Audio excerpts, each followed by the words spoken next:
Hello everyone, it's Angel from GemTCG, and for today's video, I'm going to be talking about something that I just thought of literally 5 minutes ago, and it's kind of a theory of why people are hating on a certain set or saying a certain set is bad while saying another set is good, why they would share an opinion like that. Because I heard from this person that I was talking to that the Mega set, like with the Bulbasaur, Venusaur, Gardevoir, that set that's coming out is tanking in price, and I think it's the Japanese version.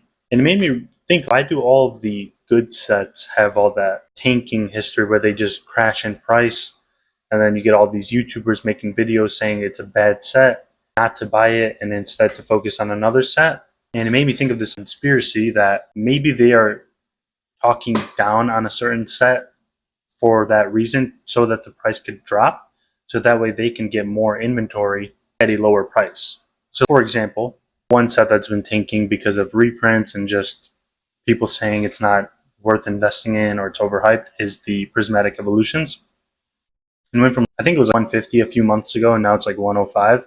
And if you think about it, from someone with a lot of capital and a lot of money to put into these sets, would you, and if you have the influence to cause market shift, would you rather pay 150 for that ETB, or would you rather pay 105 for it? Obviously, you'll want to pay 105, and to get it to that level and to get it to tank, you would want to have the price drop from fear tactics or just negative speculation, because in their mind they know that over time that noise and rumors and all the negative hype whatever is going to go away, and then over time the actual value of the box and of the set is going to show itself, just like Evolving Skies and Fusion Strike and all that. People hated on Fusion Strike because they said the pull rates were bad. People hated on Chilling Rain because they said it was a bad set. All these things that people would constantly talk about online, and then when you look back at it, those sets should have gone up the most because they had the best set list, which is something I've talked about before. And the main thing I want to get across with this video is just to be cautious when you hear people saying negative things about a set or saying positive things about a set, because sure, they could just be saying it because they genuinely think it and they have no connection to it, or they have no big outcome whether it goes up or down. But a lot of people making content about certain sets and certain investments to make, they are saying it either because they have a bunch of it or they want to buy a bunch of it. And I will be fully transparent. I have around 100 prismatic ETBs. I bought a bunch of them 2 months ago, and I hope they go up. I think they will go up, but I've always been a big fan of that set. And I'm not making videos saying, oh guys, don't buy this set, crash the price a ton so that way I could just buy up more. Because that is what a lot of people are doing. And it makes a lot of sense, especially when you think about it in a bigger principle. Because even with the stock market, when you see these big crashes happening, micro crashes, that is when a lot of people go in and then buy it up because they are buying it at a discount. It happened with COVID time. I think his name was like Bill Ackman.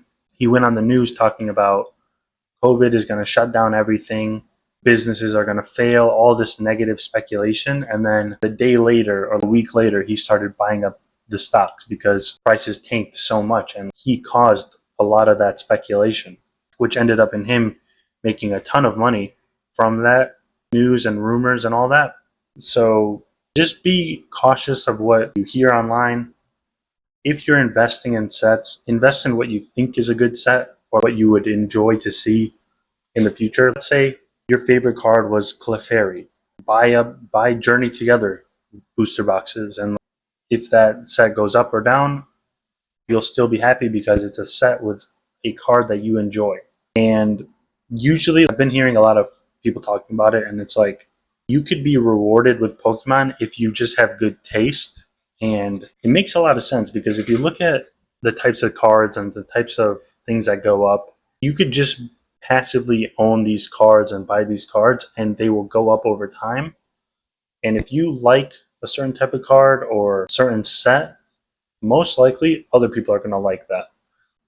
One thing that I really liked was the trainer gallery cards, so I bought up a ton of them when they were really cheap, and I got rewarded very well from that because started to get attention, more people realized how cool the art was on them, and then more people started buying them.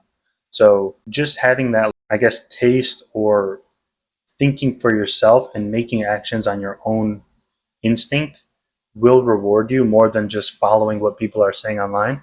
Because even if you look at cards that have been going up, they have been slowing down a lot. Like the Tag Team GX cards, or at least from what I've noticed, the Moltres card has gone down or it's not going up as much. My Tag Team cards are barely selling, and the EX cards are selling a lot, but that's just because they're more rare, I think. And then back to that new set coming out, the Mega EX set, with it already tanking in price, it's weird because when the leaks started happening and people started seeing the artwork for them, everyone was hyped. They're like, wow, some of my favorite cards are in this set. It has really cool artwork, a cool design that people really liked, which was the Mega stuff. And then now it's tanking in price, which is weird because it doesn't match what the majority of people were saying at the time of release. And I haven't done much research into this. I think either if it's because there's a lot of print run going on, huge supply, then that makes sense why it's going down in price. But if it's because people are speculating that there's a big print run, or they're saying, oh, this is not a good set to buy, then that feeds into the concept that I'm talking about, and the theory that if someone is very strongly pumping up a set or very strongly saying negative stuff about a set, they have a ulterior motive for that, most likely. And just be aware of that if you're watching that type of content. Because even for a channel of my size, if I were to say, oh, you should all buy the Blaziken illustration rare from Destined Rivals, because that's my favorite card, whatever, and I'll start pumping that, even if 10% of you start buying it up, that's 300 people that are buying up a card. And that's not even a big example. Imagine someone with 20,000 subscribers or 100,000 subscribers saying something like that. You could see how that could make a big impact and the effect that that could have on a single card or a single set. And that's why I've tried to be very conscious of when I'm talking about specific sets or specific types of cards, because I don't want me to say something and then it actually has an impact on the market, because it just feels like shady in a way. I don't like when I watch videos and I see people saying, oh, this is the best set to buy this product. And because in the back of my mind, I'm thinking they're only saying that because they probably have a ton of it and they want the price to go up so that they could sell it. Same way with those crypto scams. They try to pump it up and then do the rug pull. And I don't think that's morally good at all. And that's why I try not to do that. And I know I talk about certain sets like the Prismatic Evolutions, but I'm just saying that out of transparency. I'm not saying it like, oh, you guys should go buy it. And even when I do give examples like that, in my previous video about investing in sets with a good set list, I'm saying don't use the exact examples I'm talking about, but rather think about it in a bigger picture and think about every other set that could fit the concept that I'm talking about. Because if everyone just starts investing in one item or one set, it's just going to be a hot potato. Who can hold it the last, or who can get rid of it first without it hurting them. But let me know what you guys think. I don't really watch a lot of those pumping the hype and speculation type YouTubers anymore because of that reason. But let me know if you guys have noticed this too, and notice that people have a reason to be negative about an item. Now, that reason could be just the fact that negativity gets more views, or it could be the fact that them being negative could lead to people fire selling their product and then them being able to buy it up at a cheaper price. Because if they could buy it up as cheap as possible, knowing that 2 years from now it's going to be worth double, obviously they would want to do that as opposed to just paying the full price. Let me know what you guys think down below. I'm curious to hear your thoughts, or if you think I am just wrong on this concept. I am not sure. I just thought it would be interesting to bring up and bring to your attention. But hope you guys found this video interesting, and I will see you all in the next video. Also, I forgot to mention this, but I am planning on filming some videos on credit card stuff and how to properly set up credit cards so you can make more money from purchasing items, and also some videos on how to use the scanner properly and stuff like that. So comment down below what types of videos you would be interested in seeing next, and I will make sure to get those added. But yeah, thank you all for watching, and I'll see you on the next one.